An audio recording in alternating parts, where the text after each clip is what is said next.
AP CM camp కార్యాలయంలో జాతీయ జెండాను ఆవిష్కరించారు ముఖ్యమంత్రి చంద్రబాబు. అనంతరం గౌరవ వందనం స్వీకరించారు. రాష్ట్ర ప్రజలకు గణతంత్ర దినోత్సవ శుభాకాంక్షలు తెలిపారు ఏపీ సీఎం చంద్రబాబు.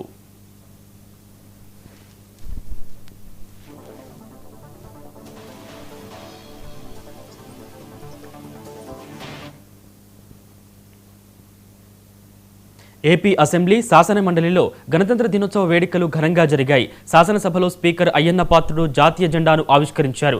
స్వేచ్ఛ, సమానత్వం, ఓటు హక్కును రాజ్యాంగం కల్పించిందన్నారు. సమైక్య స్ఫూర్తిని, రాజ్యాంగ విలువలను కాపాడుకోవాల్సిన అవసరం ఉందన్నారు speaker Ayyanna Patrudu. Republic day సందర్భంగా భారత రాజ్యాంగాన్ని గౌరవించడంతో పాటు భారత రాజ్యాంగం అందరికీ కల్పించిన ప్రాథమిక హక్కులను గుర్తించుకుంటూ భారత రాజ్యాంగం నిర్దేశించిన విధులను కూడా ప్రతి ఒక్కరూ పాటించాల్సిన అవసరం ఉందని చెప్పి ఈ సందర్భంలో మీ అందరికీ మనం చేస్తున్నాను.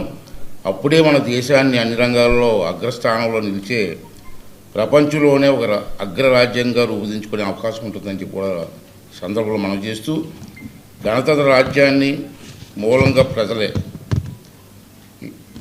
ఆ రోజు ఈ రాజ్యాంగం రాసినప్పుడు దీంట్లో ప్రజలందరూ కూడా భాగస్వాములు అవ్వాలన్నదే ఆ రోజు పెద్దలతో నిర్ణయం అని చెప్పి ఈ సందర్భంలో మనం చేస్తాను. ఆకాంక్షలకు అనుగుణంగా బాధ్యతాయుతంగా పనిచేయవలసినటువంటి కర్తవ్యం మనపై ఉందని, చట్టసభలో ప్రజాస్వామ్యానికి గుండెకాయ వంటిది. ఇది ఆ రోజు పెద్దలు ఆ నిర్ణయంతో చేసినటువంటి విషయం అని చెప్పి మనం చేస్తూ, ఇక్కడ జరిగే చర్చలు, సంప్రదింపులు ద్వారానే దేశానికి అవసరమైన చట్టాలని మనం రూపుదిద్దుకుంటూ ఉంటాం.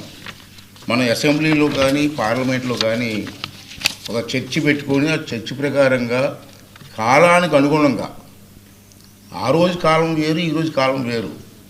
ఆ రోజు రాజకీయ నాయకులు వేరు, ఈరోజు రాజకీయ నాయకులు వేరు. ఆ రోజు ప్రజల ఆలోచనలు వేరు, ఈరోజు ప్రజల ఆలోచనలు వేరు.